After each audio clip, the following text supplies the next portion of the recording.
Right now with the big flashlight, you can notice that we have a circular shape in this first section of the tube.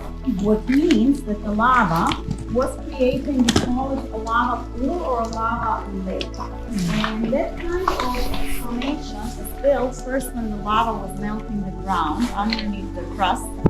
At some point it was slowed down by the lowest part to be dug down 2 seconds ago. So the lava was still approaching this area, it couldn't move so fast enough, and it started to expand in volume.